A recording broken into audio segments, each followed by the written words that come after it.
There is something that's called la faux folie. Supposedly, these are children that died through some horrific accident to where they're demon-like children, and they appear in the shape of lights that try to get you to follow them so you'll be lost forever in the swamps. But yeah, when you hear like scraping claws underneath the bed and it moves and I was so terrified, dude. I pulled the blanket over my head. I could hear whatever it was breathing outside the sheet.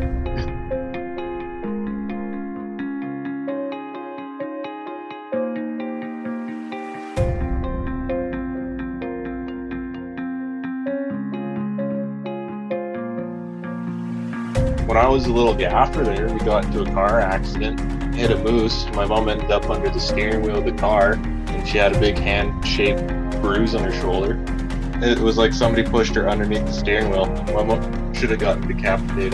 The weird part was we hit a moose, and we had a moose hanging from the rearview mirror. The only other thing that I could think of would be a bear, but there's no bears in that area either.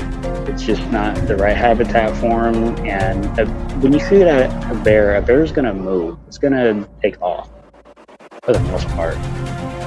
And this thing just shot and did nothing. This material world that you're told is bound by science and everything else, obviously science and physics are very important.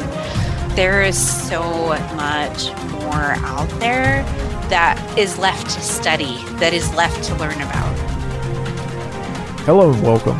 You're listening to Investigation Cryptoparapsychology. Sit back, get relaxed, and crack open your favorite cold beverage as we dive deep into the abyss of what we were told couldn't possibly exist.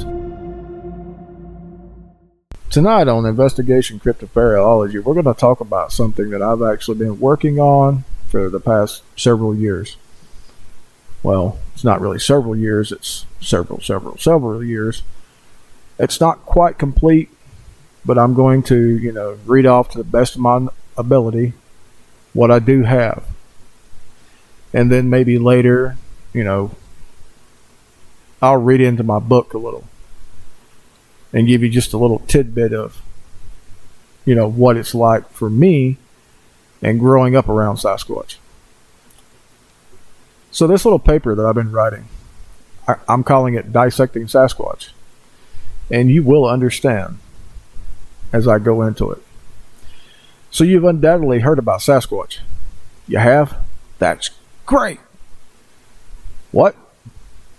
You've heard about them, but you'd like to know more? Well, you've come to the right place. Now, I'm not a Sasquatch researcher. I have years of knowledge, years of boots on the ground experience, countless sightings, encounters. I found tracks, trails, and tons of evidence. But I'm still not a researcher. I'm an investigator. I look at and process everything through both years of experience with the creatures and through the eyes of science. Amazing, right? Someone looking at Sasquatch scientifically and not scared of not being accepted by the scientific community. Well, I'm not a scientist, so I have nothing to worry about that. I don't have to worry about losing my credibility. I'm not in this for the money. I'm in this for the information and the education. That's unheard of, but it is what it is. It's okay. Take a moment and breathe. In and out. In and out. Everyone good now? Okay, so sit back and relax. We're going to delve deep into this. Some of the things you will learn throughout this experience will contain, but not be limited to, encounters, first-hand accounts, search and rescue, missing persons investigations, different types of Sasquatch, behaviors, social interaction, migratory behavior. If you've ever had a question and not had it answered, I will do my best to answer it. I don't have all the answers, but I can try. Like I said before, I am no expert. There are no experts in this field. They just don't exist. But I am happy to tell you what I know. And to the person in the back that is yelling at the top of his lungs and drooling on himself that I'm wrong about there being no experts in this field, someone please get him a towel, get him an ice cream cone, and pat him on the head. And please buckle him in. He might fall out of his seat at the end of this. So we're just going to jump right into it. For as far back as we have had recorded accounts, Whether it be first-hand written accounts, second-hand accounts, faces carved into totems, pictographs painted onto or carved into rocks, stories, legends, there has always been talk and or descriptions of a creature that towered over us, having big hands, big feet, covered in hair, that walked beside and among us. Beside us, as in beside us on our proposed evolutionary expedition to become what we are today. Although I don't buy into the bit that we evolved from primates or the divine creation theories that state one day there was nothing, then we were just here. They say truth is stranger than fiction, but to just come into being sounds like something that would come out of the mind of a child, saying it just is. There is no science behind it, just is, nor is there any collusion of proof that divinity could just push something into existence. If it could, it would still happen. Not happened once millions of years ago, then never happened again. Things have to be created artificially or through procreation. Nothing just blinks into being. But we'll talk about that later. Now, when I said that we are going to go deep, I meant we are going to look at every possibility, no matter how wild, weird, or far-fetched it sounds. Short of divine flash, boom, there it is. But first, let's look at what we know about our subject's biology. Height, between 6 foot and 10 foot. Although there have been credible reports of height as short as 4 foot and as tall as 15 foot. Weight, between 250 pounds to 1,000 pounds on the high end, and between 80 pounds to 250 pounds on the low end. Body type. A variety of body type ranging from skeleton thin to as wide as 2 refrigerators and as thick as one. Could you imagine that? Being as thick as a refrigerator or as wide as a refrigerator? Wow. That's just something I don't want to run into in a dark alley. Body covering. Variety of covering of hair ranging from sparse covering like that of a Neanderthal to complete cover to almost complete cover, with the exceptions being backs and palms of hands, around the face, and pads of feet. Skin tone. Variety of skin tones. Gray, Caucasian, red, or auburn. Black, white, and tan, to name a few. Hair color. Variety of colors. Black, brindle, brown, gray, tan, blonde, silver, white, red, auburn. Again, just to name a few. Now we'll talk about the head. Eyes, typically set in the middle of the face, but there are reports of some set wider apart and some closer together, closer to the bridge of the nose. Ears typically set in the side of the, or not in, but on the side of the head, in the middle, like a human's. Reports have also indicated subjects whose ears are set more towards the top sides of the head, so like a wolf. And that would be where people talk about Dogman. Nose typically set in the middle of the face, normally shaped like a human's, only wider. Other reports have indicated a sunken nose or concave nose like that of a gorilla, where it's turned outwards. Mouth, typically normal shaped mouth and lips, possessing the ability to turn the lips up or down like that of a chimpanzee. Credible reports have indicated the subjects possessing the ability to open its mouth unnaturally wide like that of a snake, so that the mouth appears to be open from ear to ear. Now, folks, I've seen this. It is damn freaky. You know, to see something open its mouth and it looks like its jaw detaches and its mouth extends up to the ears, and it's just unnaturally wide. Teeth typically squared like that of typical primates, you and I, or chimpanzees, gorillas. Reports have indicated that some, have been observed having oversized canines. No other sharp teeth have been credibly reported. Now, you've seen the Hollywood movies to where they have, fangs and sharp teeth all the way across. That doesn't exist. That is freaking impossible. Not even lions and tigers have all sharp teeth. I mean, think about it. Why would a Sasquatch have that? No other creature on the planet has that. Nothing has, all is just opens its mouth and it's all teeth like a gremlin. I mean, well, not a gremlin, but other Hollywood creatures. Anyway. Neck. Variety of neck heights from normal positioning above the shoulders to the appearance of the trapezoid muscles obscuring the neck, making it appear to not be present. The neck's still there. It's just like a bodybuilder or, somebody a football player, somebody who lifts weights all the time. The neck's there. It's just so thick, it's not present. Shoulder. Variety of widths and thicknesses. Chest, same as the shoulder, refrigerator wide, 2 refrigerators. Hands present the same as human hands, only larger. Normal, albeit sometimes overgrown fingernails. Now this leads back to the fangs.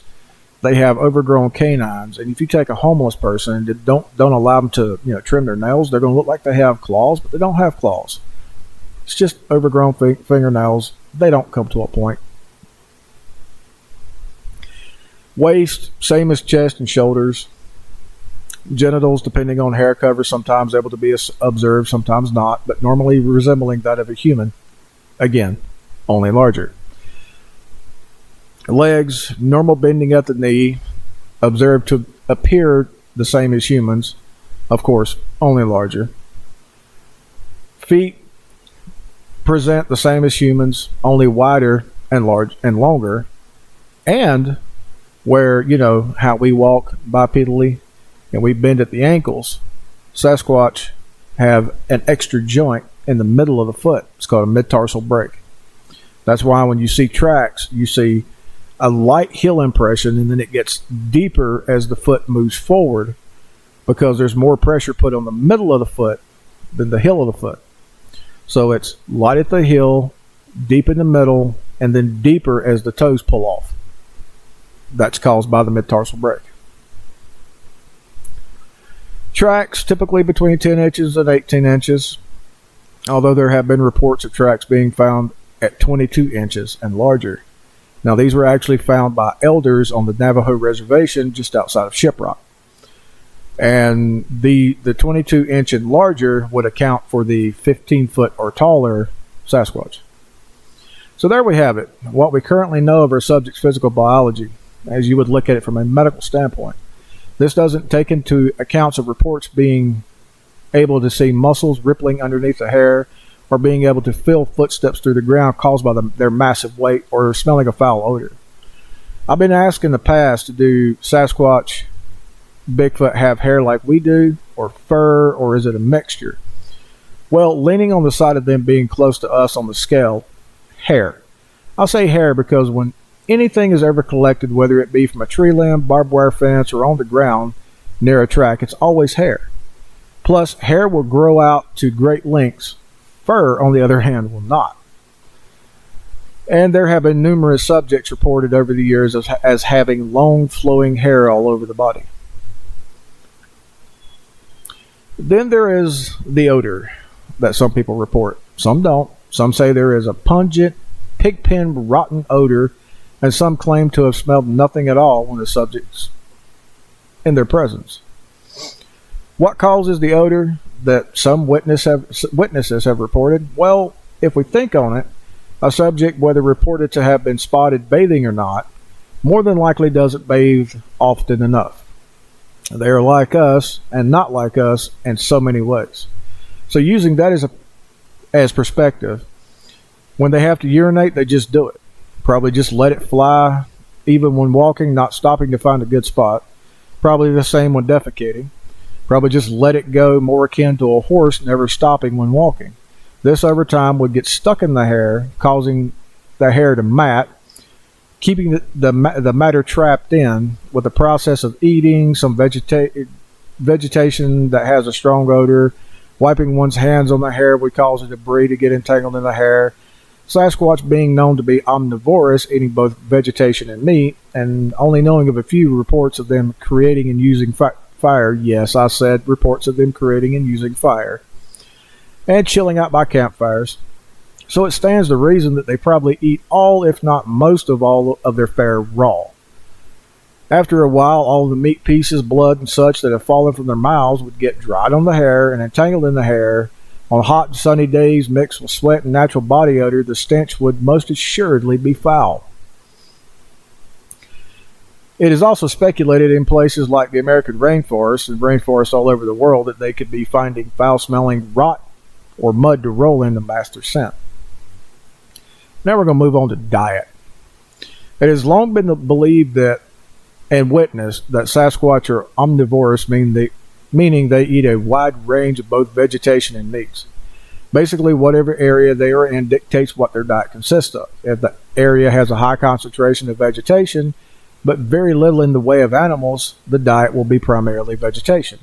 Tree bark, flowers, vines, nuts, berries, leaves, grasses, seaweed, vegetables from gardens, wild vegetables, seeds, grains. If the area has a high concentration of game or domesticated animals and very little to no vegetation, then the same will hold true as an area that has a high concentration of vegetation. They will consume immense quantities of meat: deer, bear, squirrel, rabbit, turtles, frogs, otters, badgers, beavers, birds, dry and aquatic, dogs, cats, cows, horses, goats, pigs, sheep, weasels, martins, minks, chipmunks, prairie dogs, rock chucks, snakes, pretty much whatever they can get their hands on that looks tasty to them. Yes, including humans. Now, how do I know that all those animals, including us, are on the menu? Countless investigators, including myself, have found and identified most, if not all, the remains of animals, and unfortunately us, listed above, in the feeding areas of Sasquatch, which have the appearance of a bear's feeding area, with one simple difference: you won't find another bear's remains in an active bear's feeding area. Not to mention Sasquatch tracks all around and through the area. Every time human remains are found, or remains appearing to be human are found, it's automatically attributed to a bear attack. All the signs point to bear because of the viciousness of the attack that it takes to dismember the human body. If you would lay a body killed by a bear next to a suspected Sasquatch kill, the differences would be staggering. A bear goes for the innards first, tearing open the abdomen, then the face, genitals, etc. in that order. A Sasquatch, on the other hand, reportedly will tear off the limbs while the victim is still alive, then go after the abdomen last, if at all. This holds true with all the other animals listed above. Most bones found will be twisted until the point of breakage, believed to be done in a way to get the marrow inside the bones and as a way to hobble. Habitat. There is no one particular type of habitat. To find a Sasquatch in as, contrary to belief, they do not only habituate forests of the Northwest. Sasquatch have been found in every type of habitat in every climate, hot or cold, around the world. Now let's talk about types. Now here's where it tends to get tricky, because there are a lot of proclaimed experts out there who have lied to themselves for so long that they have started to believe their own lies about the different types of Sasquatch and the add-in of Dogman. You'll see on the internet and in a couple of books classifications in a way of types, and they'll be typed like this: type A, type B, type C, type D, etc., and so on. Fortunately for you, you're about to learn that Sasquatch do not fall under any one specific type. What controls their behavior, appearance, and diet is location, location, location. In the past, the classifications known as types laid it out that the Patty Sasquatch from the Patterson-Gimlin film, a so-called Type 1 or Type A, could only be found in the forests of the Northwest, and that type was the only type there. Folks, that is a blatant lie, totally untrue. If an area, state, country has a rainforest type habitat, then you will find patties there as well. Mostly the way it goes is like this, and this comes from myself and several other investigators and a handful of actual scientific minds that are open to Sasquatch. The hotter the habitat, the skinnier the subject will be, the colder, the heavier it will be. As far as the argument over tall versus short goes, think of a fish tank or a reptile tank. If you have a small tank, what is living inside the tank will only grow to a particular size as to stay comfortable within the tank. If you get a larger tank, it will most assuredly grow larger. Now put that in terms of Sasquatch. and other versions of Sasquatch around the world, like the orang pendek. It is reported that this subject is the smaller variety. This is due to its habitat not being as large as most. Granted, it's an expansive area, but the habitat itself has a lot of tangling vines and dense underbrush, as well as, as powerful as we know large Sasquatch to be. Even they would have a hard time traversing through vegetation that would constantly trip them and hang them up. So what happens? As they evolved into a much shorter version. Still powerful, still fast, still elusive, but now at their current shorter stature, they can move at ease through the dense underbrush. Since we've cleared up the size by location argument, let's get back to this typing conundrum. In Florida, there is a skunk ape, defined by the powerful skunk-like odor that has been reported during an encounter, and the facial appearance of an orangutan. Slightly shorter than its northwest cousin, extremely territorial, and can be quite vicious at times. Normally, the so-called experts would type this subject in a way that would make them the bullies of the Sasquatch world, because they're territorial. Really? Come on. Think about how many large snakes, alligators, caimans, and yes, crocodiles. Everybody knows that there's saltwater crocodiles around Florida. This subject has to constantly fight for its food and possibly its own survival.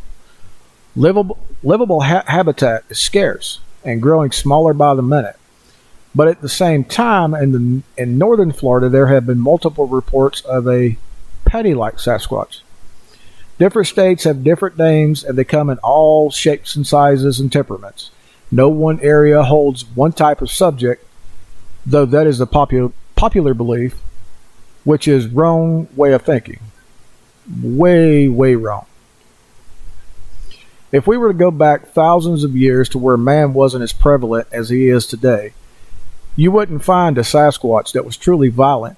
We caused that by constantly hunting them and hunting their prey out of their areas, encroaching more and more into their habitats, albeit some of the hunting and slaughtering done by us on them was caused by them.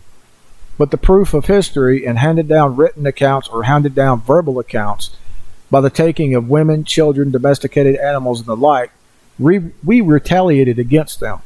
They retaliated against our retaliation. Fast forward, and we have what we have today. A lot of people like to sit back and say, but the Native Nations people and Sasquatch got along so well in their stories. That's not even close to being true. 3/4 of Native Nations people will tell you straight up, they are no good, nothing about them is good, and they all need to die. Now, whereas some areas that might hold true, it isn't that way everywhere. And before we get off on the wrong foot about me saying they all need to die, I didn't say that. I said 3/4 of Native Nations peoples will say that. I don't think they need to die. Well, not all of them. What they need is protection to keep humans out of their habitat and curtail any further or future run-ins. If we can cut down on interaction, then we don't have to worry about reaction. So that's how far I've gotten in this so far. And there's one other thing. I don't think they all, as a species, as creepy as hell as they really are, need to die. Even though you'll think that when you really have a real encounter. But at least one needs to die. Just one. So we can present that one to science and say, hey, look, here it is. Something that you've been disclaiming for years and years and years and years and years, right before your eyes. Here it is. Now, we talked about getting into the book, just a little bit of it. We'll do that here in just a few minutes. Now, before we get into the book, I want to give a shout out to the man that actually helped me realize my dream and make this possible. And he says that he doesn't want his name out there, but for me to be able to plug his business, I'm sorry, Mr. Jimmy, but your name's got to be out there. And that'd be Jimmy Wilson. And J. Wilson Services, LLC, Oxford, Ohio, 45013. Man is a kick-ass, anything electrical. And if you'd like to get in contact with him, if you live anywhere near the Oxford, Ohio area, or Ohio in general, and you need something done, you could reach him at 513-828-2487. Now, the name of the podcast being Investigation Cryptoparapsychology, it actually stemmed from the name of my book, which is A Lifetime of Cryptoparapsychology.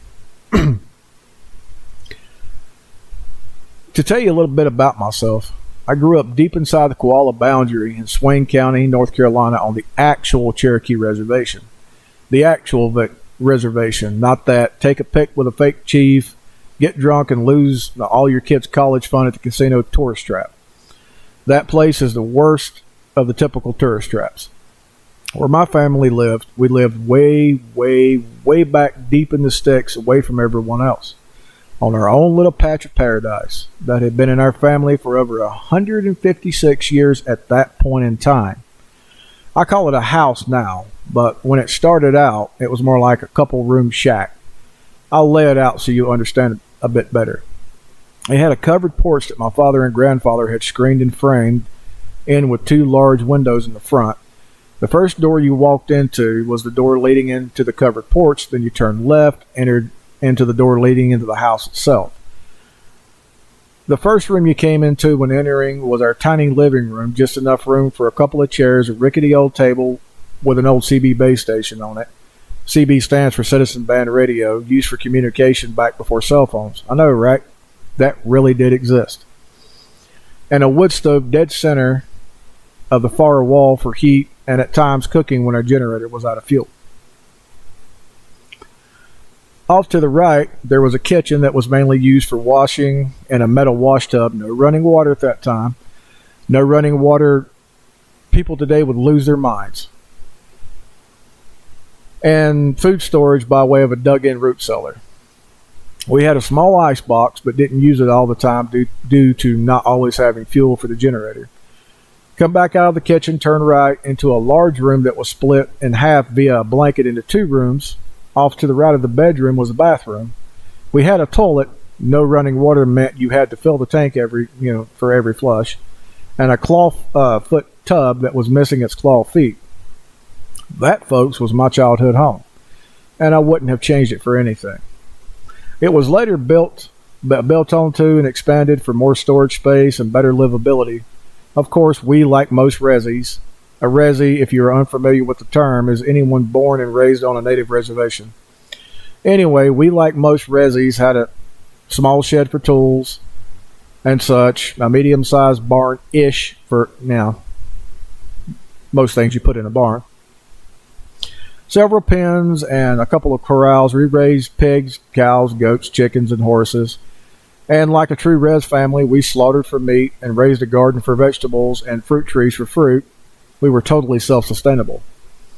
The house was almost surrounded by forest, back and both sides. There were trees in the front, maybe a handful of thin saplings and several year-old trees.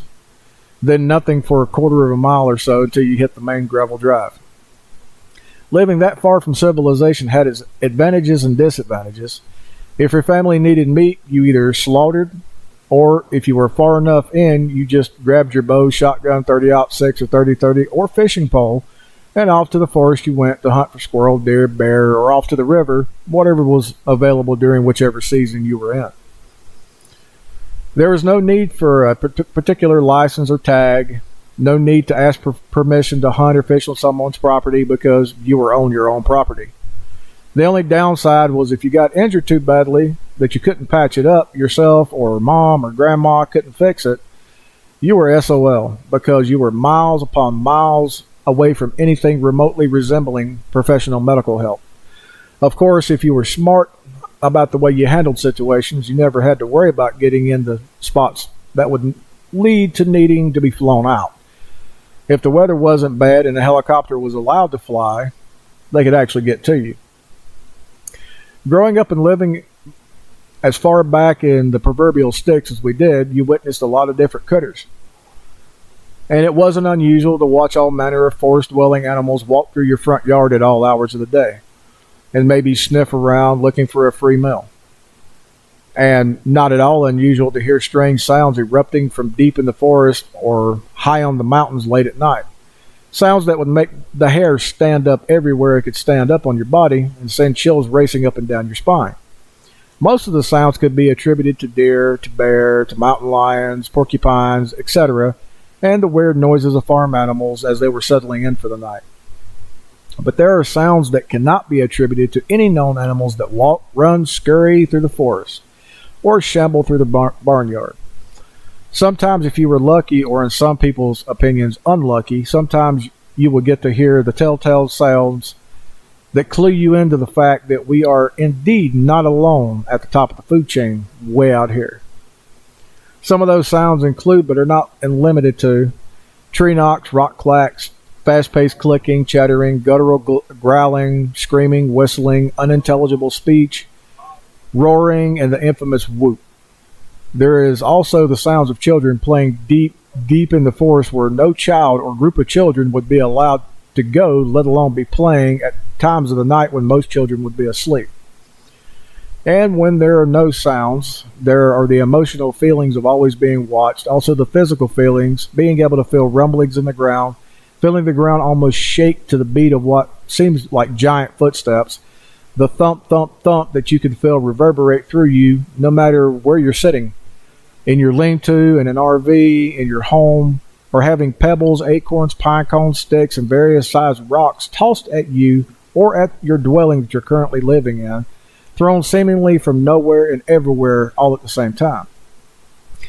No matter how mentally or physically prepared you think you are, it will shock you to the core to walk outside and see trees twisted and snapped over that were standing upright the day before and had been under no strain from weather or human intervention.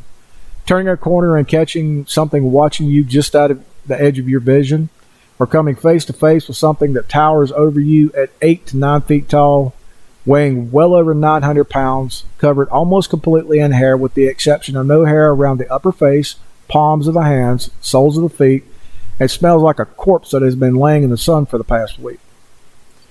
All of this leads up to the winter of 1982 when I was 5, just about to turn 6. Granted, I had probably heard or seen them before, but I was too young to remember. Ignorance is bliss, as they say. I remember sitting on a rug in the middle of our living room playing with transformers that I had gotten from an aunt that didn't live on the res. I was inside the house alone, sort of. My father was there, but he was out back in the barn skinning a deer he had shot, crossing the front yard, critters going across the front yard. And my mom had gone over to my grandparents to help my grandmother can some vegetables, salt and dry some meats and other things. I knew my dad was in the backyard because that's where he said he was going to be, and would have no reason to be standing or pacing back and forth in front of the windows on the front porch. I could tell that someone or something was walking back and forth because the shadow, or what I thought was a shadow, was blocking out the light coming in. I walked to the bathroom and looked out. Not immediately seeing Dad, I thought, why is he walking back and forth in the front yard? But didn't think on it too much and went back to playing. Now let me say, where we were at that point in time, there were no cell phones, and where we were at on the res, there weren't any landline phones either. What we had for communication was a 23-channel tube-type Johnson Messenger CB radio that my dad frequently used to talk to the local ranger station, my grandparents, and a few other locals on the res. The CB was normally left on and turned up. Today it was quiet. Dad had left the generator turned off to save fuel, but said he would fire it up later that day. So the shadow had stopped pacing back and forth. I didn't know what it was or where it went, but I wasn't seeing it anymore. I heard the gen firing up. Dad must be almost done with the deer. As soon as the gen fired up, the switch on the power panel was flipped and electricity flooded the house. After a few minutes of heating up, the CB screamed alive, scaring the living hell out of me, and apparently the shadow that had came back and was now blocking one of the windows. All I heard was this piercing half scream, half roar that I would now explain as the sound of 100 dogs all barking at once. Then there was a hard pounding on the wall on the front porch. There was so much force behind the pounding that one of the windows shattered, blowing inward. It stopped pounding on the porch and began running back and forth doing that half scream, half roar thing the whole time. Sort of how dogs howl, and run when they hear sirens. My dad appeared seemingly out of thin air, standing beside where I was sitting. He looked down at me and asked, "Boy, was that you?" "No, Daddy," I said, and just pointed at the broken window and began to cry. I'm not real sure why I was crying. I wasn't afraid. Like a switch had been flipped, my dad picked me up, hugged me, sat me in a chair, walked over to the kitchen doorway, brought down his lever-action .30-30 rifle, loaded it, told me to stay put, and out the front door he went. What took place next? Well, you'll have to tune in to the next episode to find out. Find us on the web at www.investigation-cryptoparalogy. That's CRYPTOPARAOLOGY.com. On Facebook at www.facebook.com/investigation-crypto. Listen to us on any major podcast players, including Apple Podcasts, Anchor, Amazon Music, Google Podcasts, Pocket Cast, Radio Public, and of course Spotify. We continue to spread to more podcast players each day. You may contact us by using the contact page on the website, or by sending a direct message to our Facebook page, or by emailing us directly at investigationcryptoparalogy@gmail.com. That is investigation, CRYPTOPARAOLOGY@gmail.com. Also, I would like to add this. If you're feeling down on yourself, or like you don't matter, or there's no hope left, we're here for you. You can contact us through our Facebook page or by emailing us at investigationcryptoparalogy@gmail.com. We are happy to listen and possibly help you find a better tomorrow. If you don't want to talk to us, you can contact the Suicide Hotline of the United States. They have a crisis text line if you verbally speaking to someone is not your thing. Text HOME, all capital letters, HOME, to 741741. If you do want to verbally speak to someone, the National Suicide Prevention Hotline is 1-800-273-8255. And if you are a veteran, you can also call 1-800-273-8255 and then press 1. Well, folks, that's all the time we have for tonight. I sincerely hope you will join us again next time for another spine-tingling, hair-raising experience from the depths of the abyss. If you would like to contact me about an experience you have had or to get on the show, email me at investigationcryptoparalogy@gmail.com. That's investigation, CRYPTOPARAOLOGY@gmail.com. 'Cause my monsters are real, and they're trained how to kill, and there's no coming back, and they just laugh at how I feel. And these monsters can fight, and they'll never say die, and there's no going back. If I get trapped, I'll never heal. Yeah, my monsters are real.